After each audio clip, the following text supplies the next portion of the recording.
Welcome to Channel 17, the Town of Colonie Government Channel.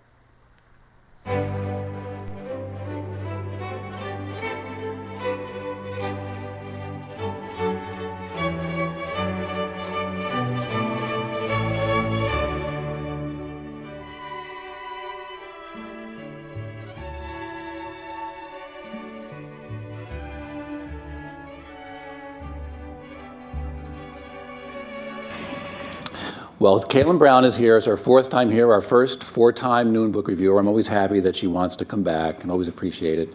The last time she was here, I was asking her about teaching journalism these days because everything's changing, and she said, well, I'm just trying to stay a step or two ahead of the students, so I don't know if she's still doing that. But the book is called The Death and Life of American Journalism, and the subtitle is The Media Revolution That Will Begin the World Again. So here's Cailin Brown from College of St. Rose, from the Communications Department, where she teaches journalism, among other things. So, thanks, Joe. Thank you for coming. This is our book. I'll just show you because it's interesting even just to look at it. In the background, you can see the print from a newspaper. Did anybody read an actual hard copy edition of the newspaper today? You did? Oh, yippee. That's why we're here. So you're the life part of the death of journalism. The students come here. If it hadn't been in the paper, we wouldn't. Really? Oh, that's great. Okay. Yeah. Oh, well, a little before I get into the review. So I am very vested in this subject. Because I spent 16 years at newspapers right in this market. And I love the business of newspapering. And I consider it a vocation. I was just talking to Joe about that. And so I am now training people to be journalists. That's my primary job at St. Rose's, to teach people how to do journalism and to do it right and to do it well. And one of the reasons I transitioned out of the business of doing daily journalism into teaching journalism is because I thought that students needed to know what was happening in the field that I hadn't learned when I was in school, because it was a lot different in the practice than it is when you're in college. So I was trying to bring the real life experience to students. And Joe was kind enough to invite me, and thank you again, Joe. And we have a little joke going now because all the books I review have something to do with gloom and doom and the death and life of American journalism. And what's ironic about the title of this book for me, when you think in that order, the death and life of journalism, you can't help but think of the believers in the resurrection. And that's the last thing going on in a newsroom. So it's sort of, so right here you've got, the antithesis of the entire enterprise across the street of the Times-Union, for instance. That conversation's not being had in the newsroom. A lot has changed since I left the Times-Union in 1999. There was barely newspaper content accessible via the internet when I left there. So it's a very different enterprise even now. And my students are currently among a number of students across the country who are producing content for newspapers. And just this last semester, which just ended a week ago, my students finished up a project where they were producing news stories about the Pine Hills neighborhood where the college is located. And they are writing stories about that neighborhood, and it appears on the Times-Union website. So that's one innovation that's being tried. Newspapers are going out and relying on college students as a way to get content. So that's one of the things that's happening in journalism now. And the authors of our book, Robert McChesney and John Nichols, spend a lot of time talking about the history of government subsidy of the news industry and whether or not that is feasible in the United States and how it has worked elsewhere, and the fact that it worked here at the genesis of the news business, that initially there was government subsidy for the news business. So let me take you through the book and some of my thoughts about the book, and then I happily will answer any questions or field any ideas. If you guys know a way to save the industry, please speak up. I love the industry dearly. So Most of us have read or heard some report about the faltering newspaper industry explored by our authors, Robert McChesney and John Nichols, in their book, The Death and Life of American Journalism, the media revolution that will begin the world again. But what makes their work different and indeed controversial is Nichols and McChesney's prescription to save the industry via a government and taxpayer-funded bailout. The primary premise of their work, that journalism is a public good that is no longer commercially viable, rings true in the first instance, but in my mind, a great degree of uncertainty still exists around the matter of commercial viability. When the notion of government-supported media started to gain ground in this era of the internet, I was asked to comment on the viability of such an enterprise. Ironically, for a blog that covers the media, they had called the college and wanted someone to talk about, can this work or not? And my immediate gut reaction then was this: not a good idea. Government intervention in the media is not the way for us to go. And I said that, and I'm quoted as saying that. So when you look, and you might say, she's contradicting herself, because what I say today, I had not read this book, and I have a slightly different view. So Joe, thanks for being a change agent in my life. Government-controlled media is the antithesis of the American way of delivering the news, and newspapers could not possibly be grouped in with the insurance companies, Wall Street firms, and automakers who use taxpayers' funding to save their sorry businesses. This was my immediate reaction. No way can we be grouped with all these other sorts of industries that are relying on the average taxpayer to try to save them. But after reading The Death and Life of Journalism, and in trying to assimilate the flood of information on the subject from conferences, articles, and books, including this one, I am more open-minded about the solutions our authors offer to find some sort of subsidy to help reinvigorate the press, particularly newspapers. In Death and Life, McChesney and Nichols spend a lot of time laying out the long and storied history of government support for newspapers and the media, and the need for more of that support now and in the future. They are right in the assessment that even today, the decimated news industry is leaving major stories untold, and as a result, newspapers are no longer nurturing the same sense of civic connection that becomes even more fractured by so many digital communities. You know, I read a book a year or so ago, The Coming of the Frontier Press by Barbara Cloud, and I actually reviewed that for the Newspaper Research Journal.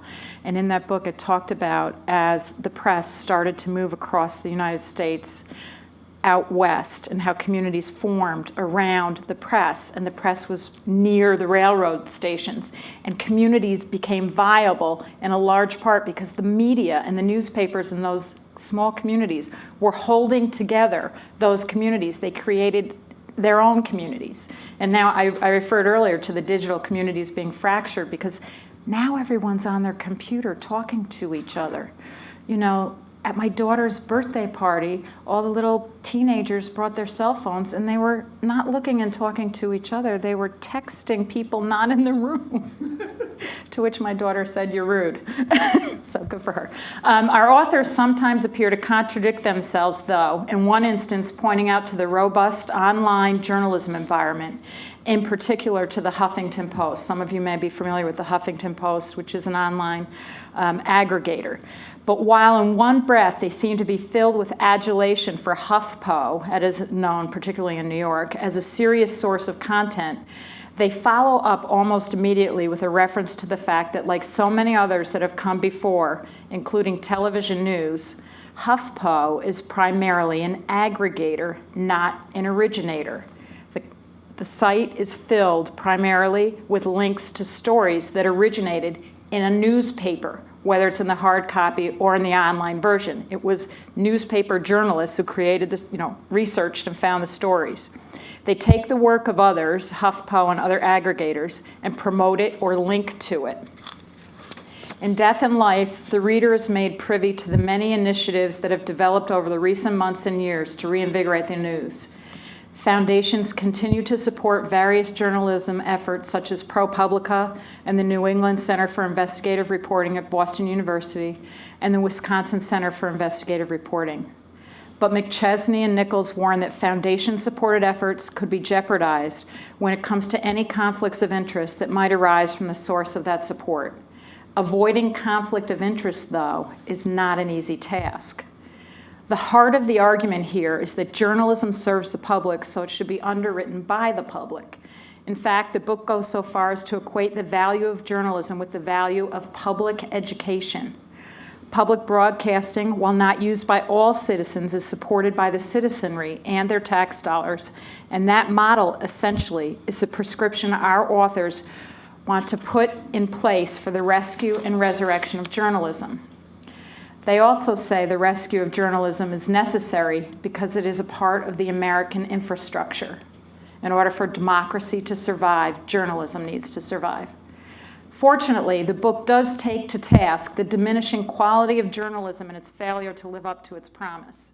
Specifically, the writers point to the housing bust and how so many reporters relied on less than credible sources to inadequately cover the story.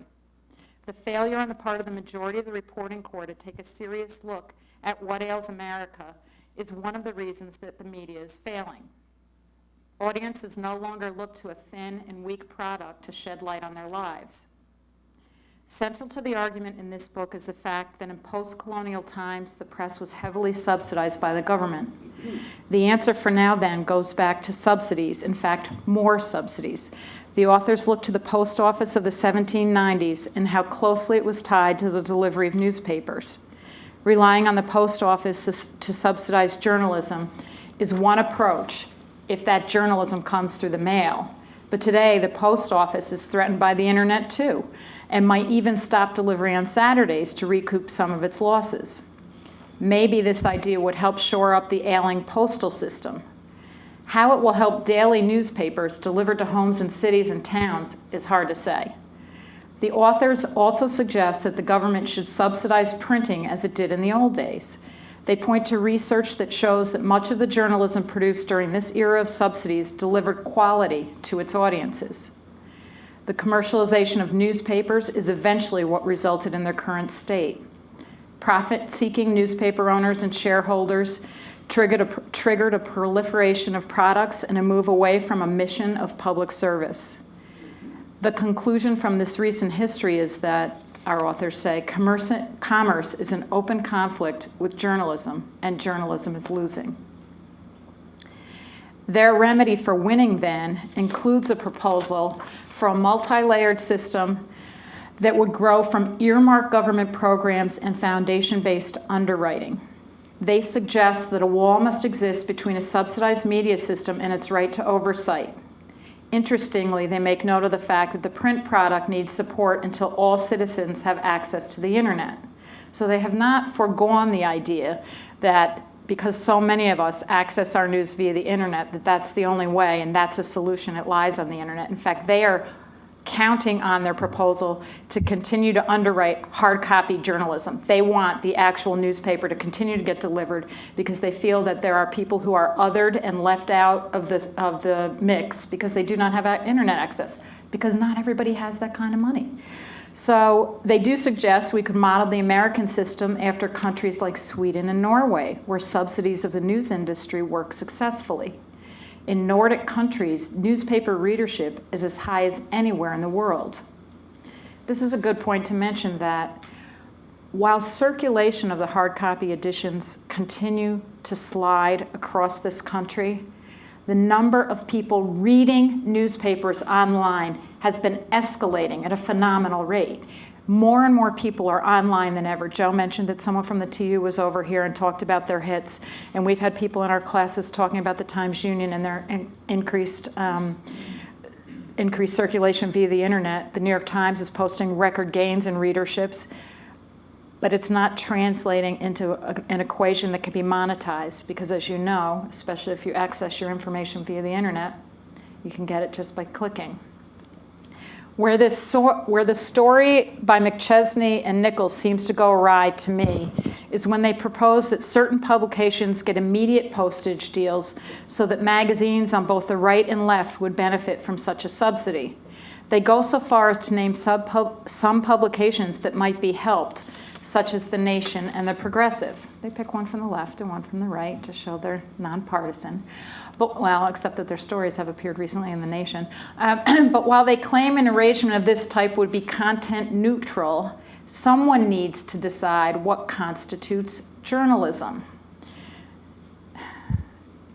I think everyone in here knows and recognizes there are many people out there now with a computer, just with a computer, who claim they are doing journalism, just by the fact they say it's so. I'm a journalist. There was an example on the West Coast, if any of you are familiar with a recent story about a new iPhone, the Apple iPhone, and someone accidentally left it behind. Someone found it and sold it for about $5,000 to a gentleman who writes for Gizmodo, which is an online operation. He took apart this piece of equipment and wrote a story about what this new prototype would look like, violating proprietary information for Apple and possibly violating a number of laws because he purchased essentially a stolen product. Is that journalism? Well, right now, the company that underwrites his writing is claiming he is doing journalism and that he was doing journalism and that the federal government had no right to go into his house and take all of his equipment to produce the kind of journalism that resulted in him writing about essentially a stolen piece of equipment. So that's one example where I think that we need to explore further what actually is journalism. I think each of you may have an idea in your minds what it is. I certainly do. I'm training people to be journalists all the time, so that's my life's work now. And I have certain expectations for those people, but I wonder what the public expects from journalists and what counts as journalism. One thing we know, the wild, wild west of the internet has resulted in a growing number of individuals who might characterize themselves as journalists. All do not warrant public subsidies, and certainly many citizens would object to underwriting particular efforts asserted to be journalistic. They also proposed in the book establishing an AmeriCorps-type workforce to fund a press apprenticeship program. Up-and-coming journalists would get initial subsidies to learn and practice the craft. The salary they estimated initially would be about $35,000 annually for these sorts of apprentices. Back in the day, in '82, when I started at the Troy Record, I almost made $12,000 a year. The authors project that some $90 million would be awarded to 2,500 young journalists in the field for the first year. If the pool grew to about 5,000 journalists, the budget would come in at a $350 million annual price tag. They also recommend an expansion of journalism programs at the high school level.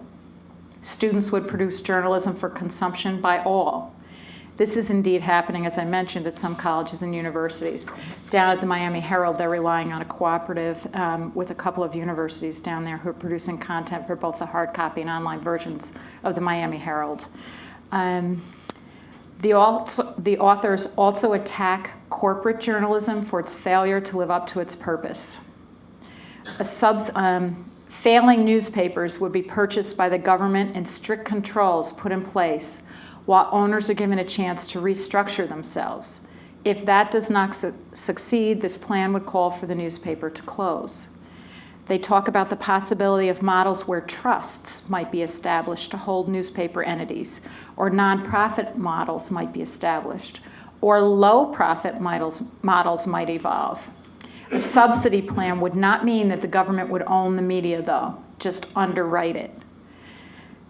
Recently, and this is brought up as well in the book, legislation like the Newspaper Revitalization Act, proposed by Senator Ben Cardin of Maryland, would create a not-for-profit model that would sustain newspapers but prohibit them from editorial endorsements.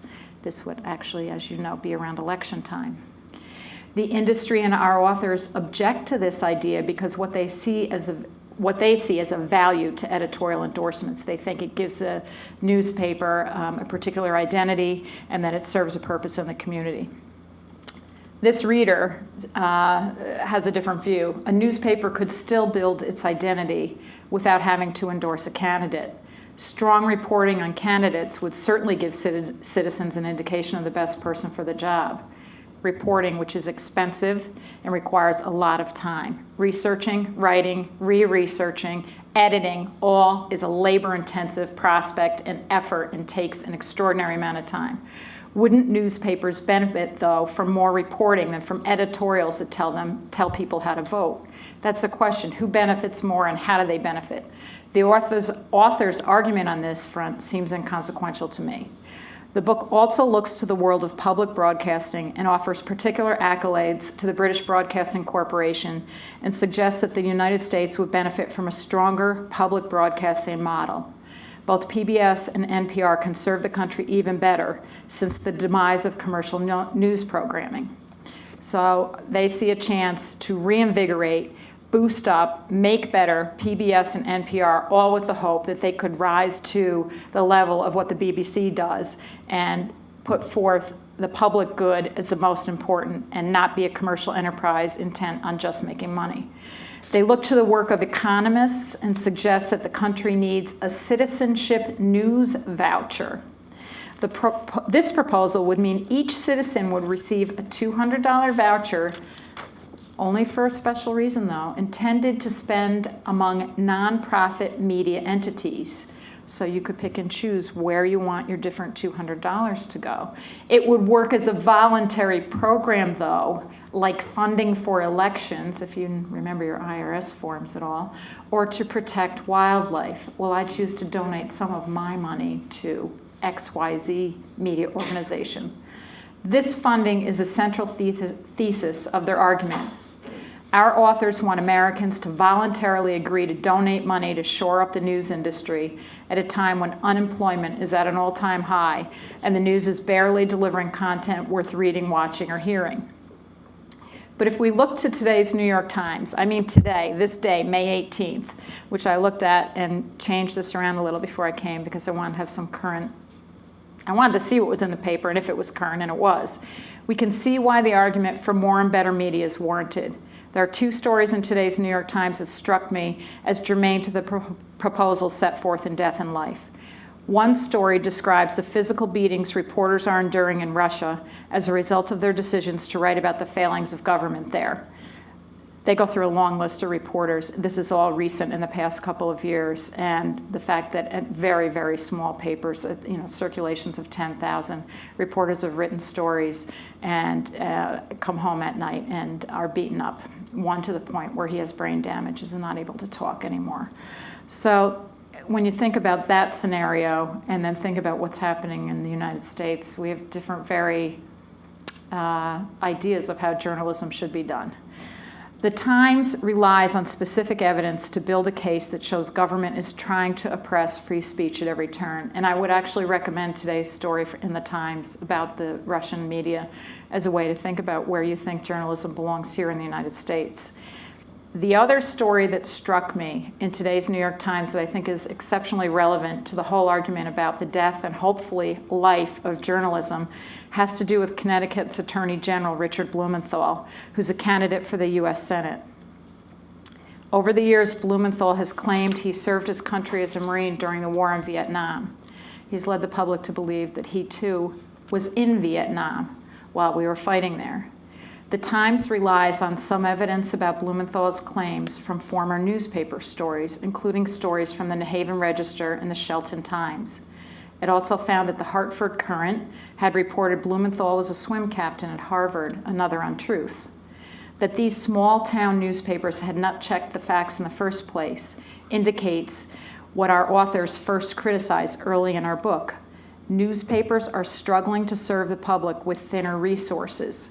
If you don't give reporters enough time and resources to get out and get a complete story, they will get a half-baked story and report half-baked answers, and we will not be informed as a citizenry. So with the New York Times research today, the question these authors might ask, or that I would ask, would voters ever know that Blumenthal lied about his military service if the New York Times did not report it? Who else would report that fact? Who would spend all that time and energy to dig deep and find out and interview multiple soldiers? And it goes on, but to get the story, a complete story, which I'm sure this story is going to continue. Stay tuned. Even your evening news tonight will probably have something different. And then the other question that this book begs, does any of it matter? Does it matter that we as an audience, that we the citizenry know that someone who is an attorney general in the state of Connecticut and who would like to become a United States senator lied about the fact that he did not serve in Vietnam? Does that matter to us, and should it? And would we ever know it? So these are the questions that are begged by this sort of a book. The Times plans to start charging, the New York Times, the one where I read for free this morning online, the Times plans to start charging for its content in the next calendar year. They have not yet revealed their model, but they have notified their public they are intending to charge us to see their content. It is one of many steps in the effort to save the financial end of the business of journalism. McChesney and Nichols want to find other ways, including relying on the federal government to start job training projects and temporary takeovers and other methods of subsidizing the industry. The value of their work is that they offer some concrete solutions, something that the industry is sorely lacking. Ultimately, I agree with the primary premise of their book. The news industry indeed needs help. It is pivotal to an informed citizenry who must rely on nonpartisan resources to make informed choices about how they want to live. If you care about the business of the news, you should read this book. Thank you.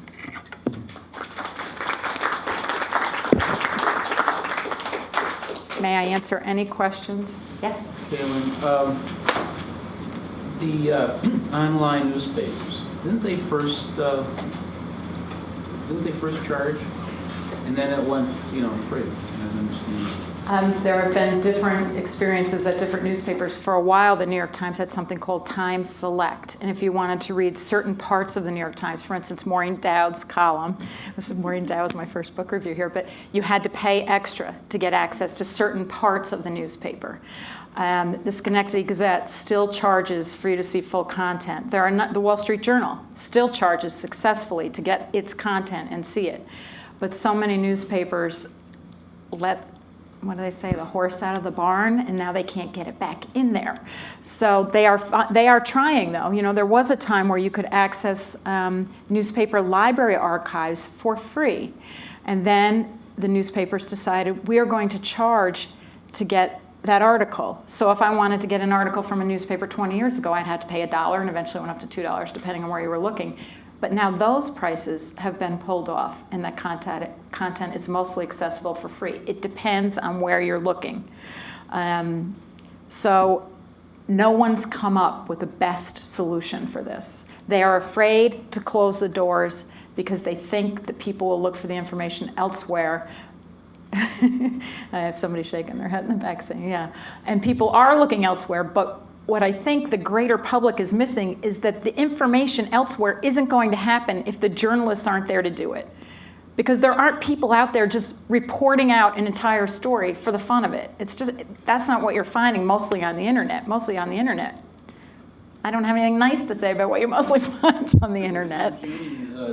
References, if you want to see further information, go to their website, which when I'm sitting at the breakfast table, I find it difficult to get up. They want your clicks. They want your clicks because that translates into money for advertisers. But if you subscribe to the Daily Times Union, what you get on Sunday, I can't see till Monday, because the newest effort to try to pull people into the hard copy product, and it started out in the Midwest, I want to say Wisconsin, and the TU has followed suit, is they publish a fairly fully reported story in a Sunday edition, and this hasn't been going on that long.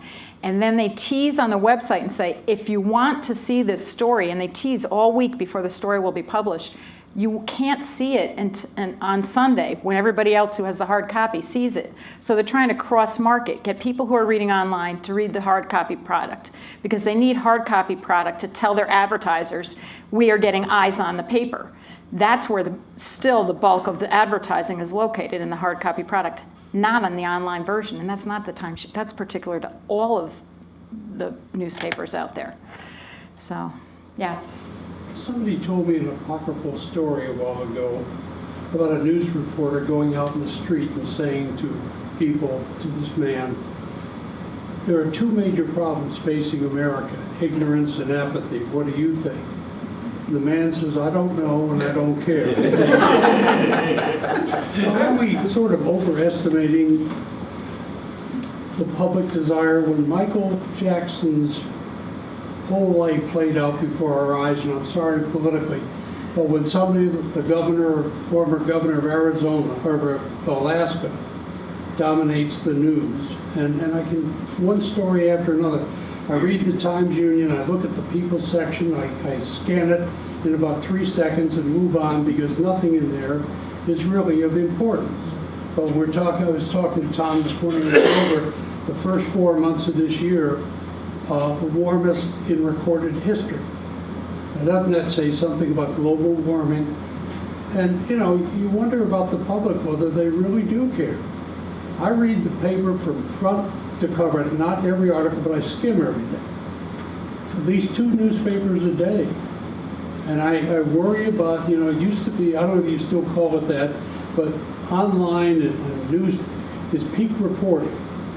I like to go down into the valleys, and the only way I can do that are in-depth stories that the New York Times or the Washington Post. And when you say look to like Sweden and Norway for models, when we were debating the health care, a woman reporter from the Washington Post wrote this wonderful article about healthcare systems in Europe. Now, we won't look at those because they're socialistic. They're un-American. You know, we have these fixed views of, you know, reaching out to look at models other than what we have.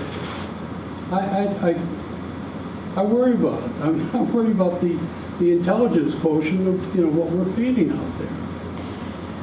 I'm sympathetic to your observations, since when I walk into my journalism classes to 18 and 19-year-old college students, signed up to pay good money, their parents' money usually, to go to college, which I think is the great equalizer. Everybody's trying to get their kid to college. That's the main goal. And they say, when I ask them how many people read the paper today, either online, and this is years, I am not signed up for a journalism class, so my job then is multifold. Yes, to erase that ignorance and apathy, to explain why it matters. Why does this matter? Why are people up in arms about this, the people who care, and they don't know anything about it? Now, they have been fed for so long, and the book talks about this, that audiences have been fed so long, the trife, you know, the thin people stuff that, right, that I don't care about. I'm sorry, I don't care about these stars. It doesn't matter to me. It's not relevant to my life. I'm not going to be enriched by learning about it.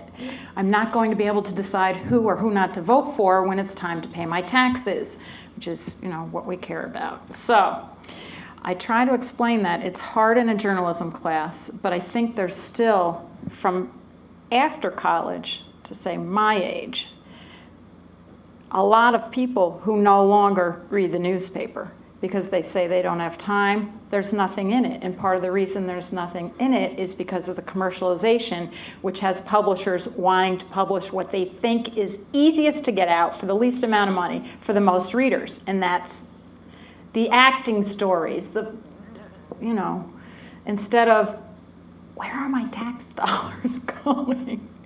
And who should I vote for? And who's going to best represent me? And what school district do I want to live in because my children will have the best chance of a solid education?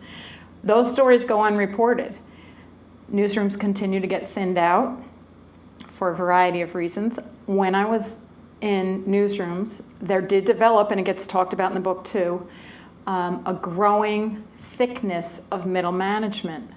Now, that is not particular to newspapers, as evidenced by all those bailouts, right?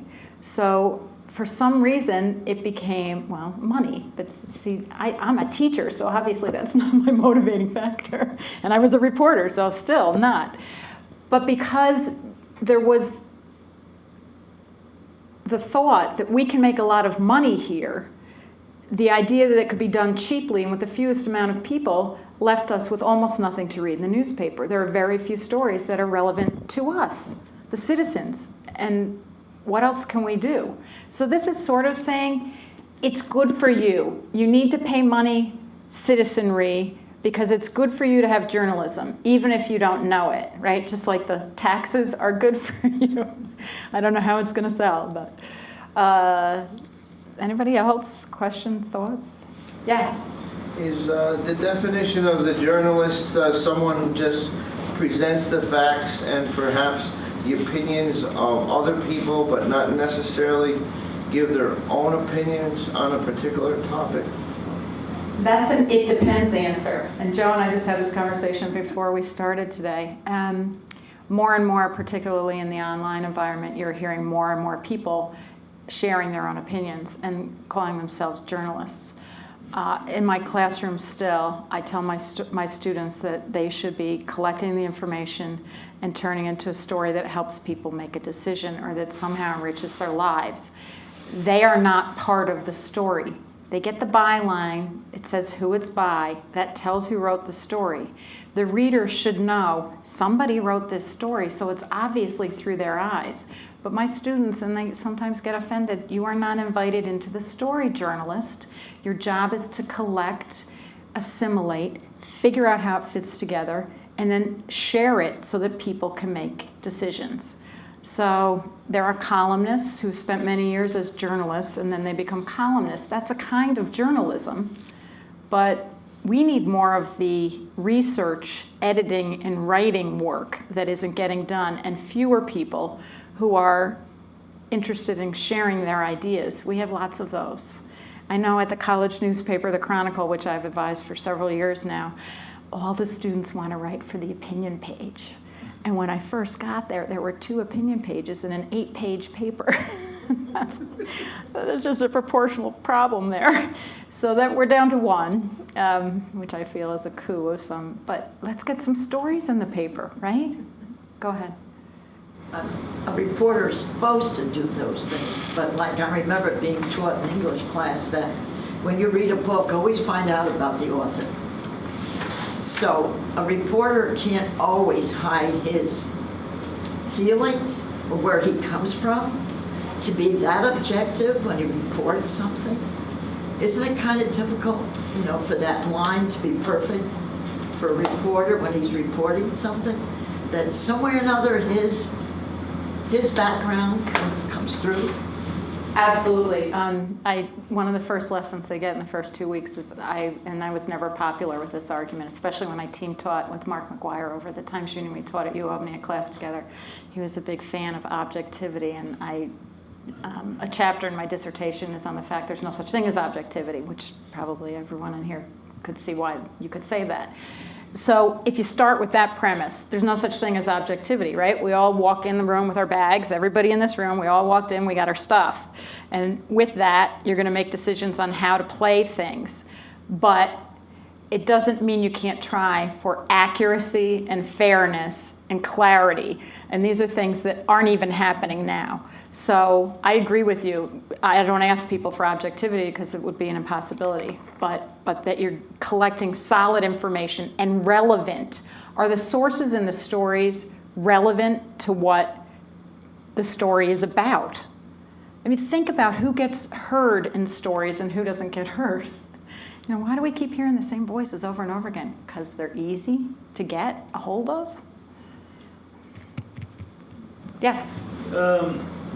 Just before, you were talking about columnists, for example. I suppose a very good example would be a Walter Winchell, perhaps, okay? What is the difference, main difference, I suppose, between a journalist and a columnist?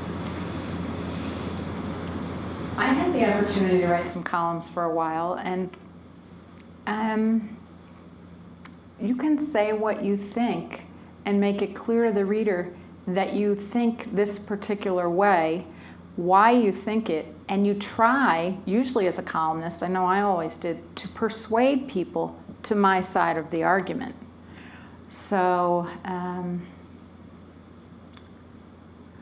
I wrote a column for the Syracuse Post-Standard a couple of years ago about water bills in Albany, and there was a problem with the water bills in Albany, and I'm an Albany taxpayer, and as a reporter, I shouldn't be putting my personal experience into that. I should be going out and collecting information from other people. I might have the personal experience, but what I should do is interview other people, my next door neighbor, for instance, or whomever, and find out what was your experience and then report it through other views. As a columnist, I could just say what I thought. Using evidence, a columnist should always still use evidence to support whatever the argument. But my goal was always to persuade. I think Fred LeBrun would say he always tries to persuade. Fred also tries to stir things up, and he'd be the first to say it. He loves to take the unpopular view because he loves the letters to the editor. So, yes? Well, I think Maureen Dowd and Tom Friedman are journalists. So I don't understand the distinction here between journalists and columnists. I had a couple other questions or comments on the book. One thing, I don't think it's fair to compare the New York Times and General Motors on the stimulus package. As I understand it, the authors here want to give the New York Times some subsidy money. That's not what happened with the auto package. They're paying back what they were given.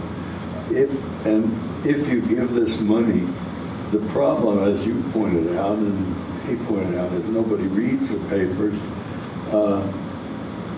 The problem is nobody buys the papers. How are they suggesting that this money is going to get more people buying papers?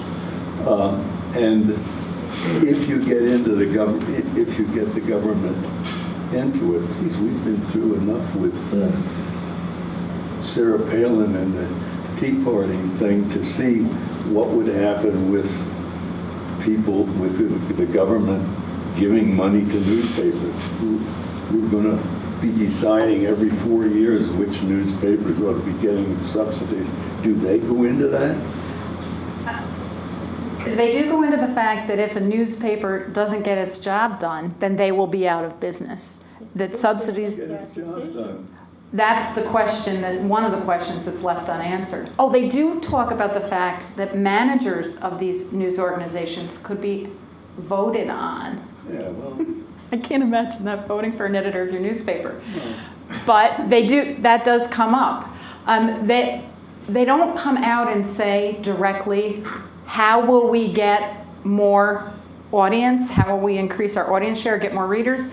But implicit, I think, is if the product can be strengthened, if money is directed to train people to develop more and better content, then if you build it, they will come.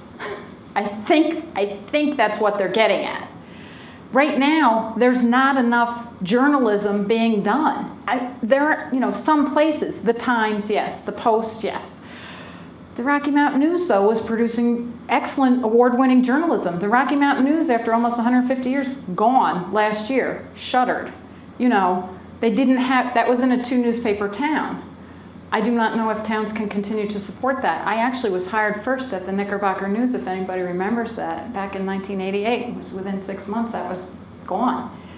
And then I went over, and a number of us went over to the Times-Union. So there's a reference to media literacy as well in the book, that if we train students earlier, before college, I had the sense it was elementary and high school students, to understand how the media works. And we do this at the college level, but how do you teach people how to understand the media and how it's acting on you? All the advertising and marketing and public relations, and how that's different from the content in newspapers. And if you can help people understand, then maybe they would be more inclined to read. They didn't buy the papers before, which is why their circulation is lower now. Without any subsidies, the papers were doing fine 30 years ago, 50 years ago. It was just a different world. Now, how are these subsidies going to get more people reading newspapers? And on the second question, how are these subsidies going to keep political partisanship out of the decisions that newspapers make? It seems to me those two questions are the keys here, and I don't know how you come around with supporting subsidies unless you can really answer those two questions. I agree with you. I agree that there's a lot left. You agree now with the subsidy idea? I agree that they need help, and I think this is one idea. It's one of many. I immediately jumped on the proverbial bandwagon when my students had an opportunity to write and have their content published on the Times-Union website. that was problematic for me. I was a member of that union across the street at the Newspaper Guild for 10 years of my life. We did not want people who were not part of the union writing stories for the newspaper. I'm on the other side of the aisle now. I'm recognizing where journalism stands, and I see that, for instance, in the city of Albany, the coverage is so thin, bureaus have been pulled out. There are not reporters in the city of Albany except at the state capitol now, that coverage isn't happening. And I felt it was my obligation, because I was in a place where I could do something, to assign to these students that work. But right now, that's free work. The students say to me, well, is this fair? We're not getting paid. We like to equate it with an internship. You're getting the opportunity for the audiences we could not otherwise deliver to you. So there are all these pieces of remedies, but I went from a state a year ago of saying no subsidies ever, never, shouldn't happen, to I'm more open-minded about it now, because my fear is that there won't be journalism. I do have the same fear these authors have, and I can't imagine it, and it's not for my own good. I'll find other work. I find other work if journalism shut down today. But what happens to everyone? What happens to the democracy? That's the ultimate question. Can we, if the only way you're making decisions about who to vote for is based on the campaign literature that floods your mailbox every October, and I bring that in my media ethics class, if that's the way you're making decisions, you shouldn't be making decisions. And my former colleague, Ed Daig, who used to always come to my classes to do a week on television journalism, would tell the students over at the University of Albany, do not make a decision who to vote for if the only way you're learning about candidates is from television news that delivers about 30 seconds of sound bites on a particular story. And that's coming from, the person who's delivering that information. So, yeah. Are there fewer students going into journalism then? Research shows more and more students are going into journalism. The Columbia Journalism Graduate School this week, well, and maybe today, graduates its biggest class in its history. We have an increase in applications at the College of St. Rose. There's a new journalism program at UAlbany. They're not reading newspapers. I think that still there's a belief that we need journalism. Now, how does that translate into there will be journalism? I do not know. But there is a growing interest. I think the field has become more attractive because of all the bells and whistles.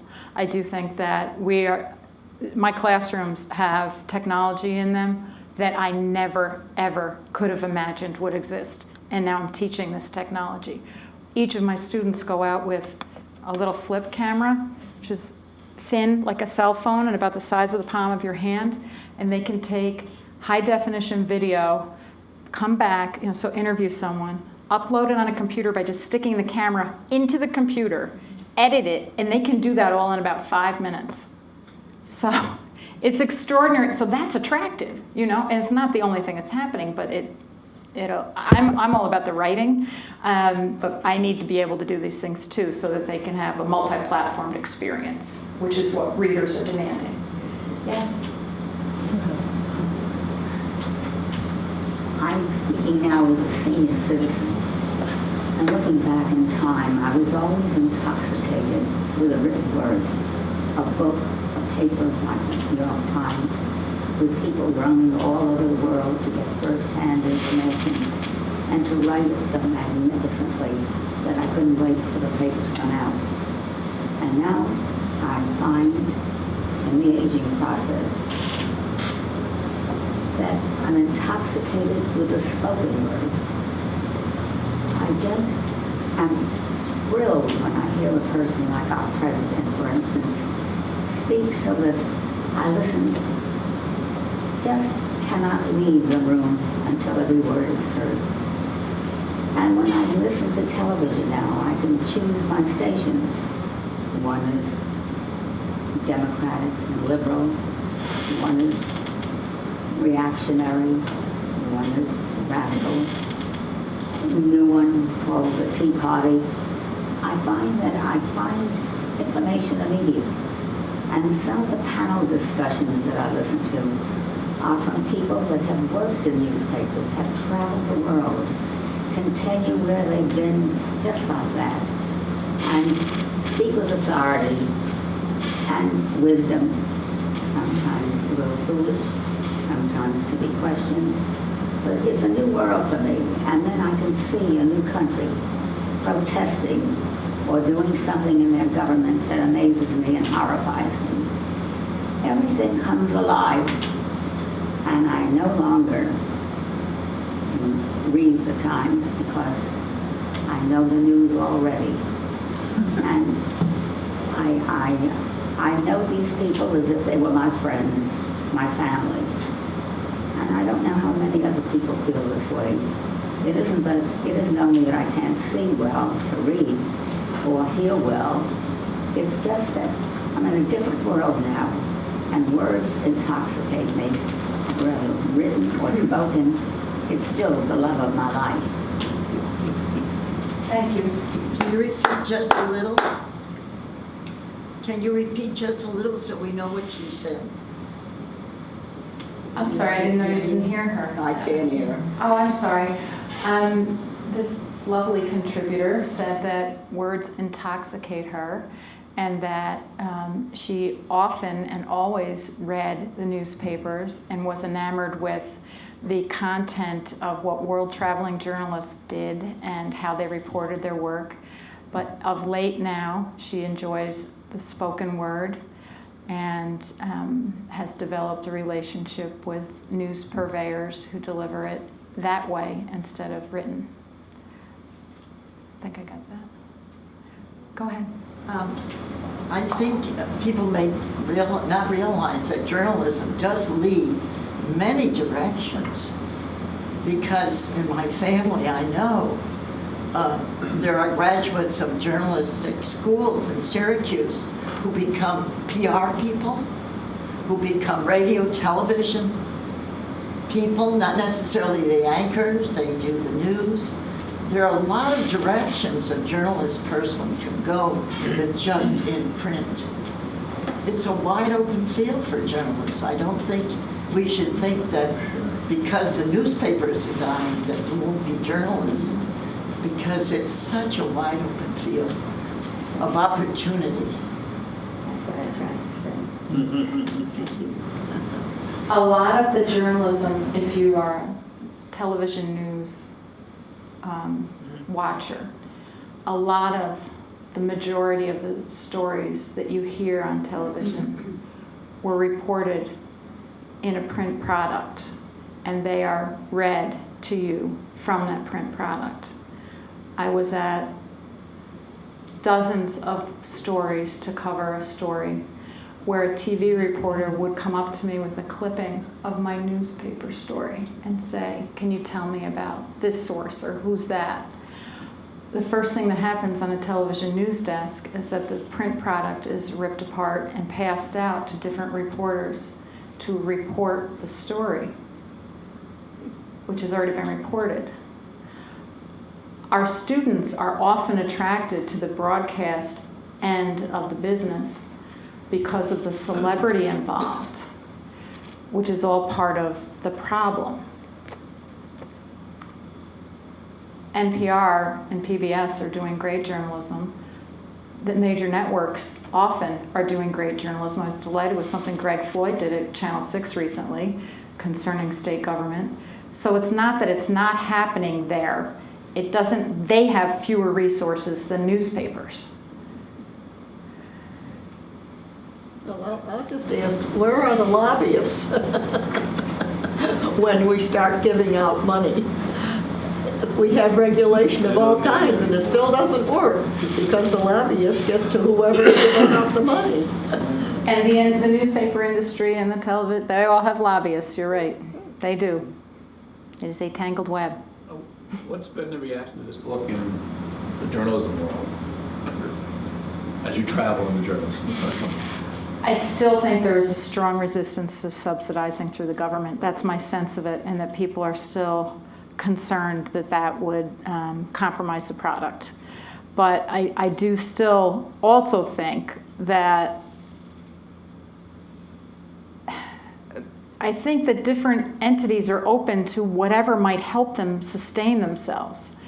I know over at the Times-Union that they are trying as many different ways to find readers. Obviously, they want some sort of revenue stream, but I've never seen them work so hard for readers.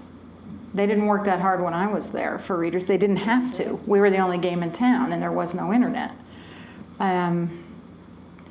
So, the reviews I read, I just read them after I read the book because I don't like to read reviews before I read a book, but I think that it's positive. I think there's a positive response to this, even though there's a resistance to the subsidy. People are open to any ideas that will help the problem, because they are writing this as if it's an emergency situation. And I mean, it came out that quickly as well. And I've never seen so many people weigh in on the subject of journalism in my lifetime.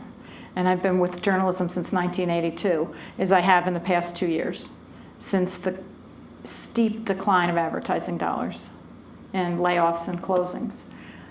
But it's also true that industries change and evolve and that businesses close. It happens all the time. Newspapers have a tendency to put the prism on themselves more than they might. So they're always looking in. What are we doing? How can we report on ourselves? I was at a newspaper publishers meeting up in Saratoga a year ago, and a person who was representing newspapers said, television doesn't cover its demise the way newspapers cover theirs. Why don't we stop talking about the end of the world and just deny it like TV does? But, but it's a more reflective sort of product, I think. Obviously, I'm biased, obviously. Read your newspaper. Thank you very much, and I'm around if you have any more questions.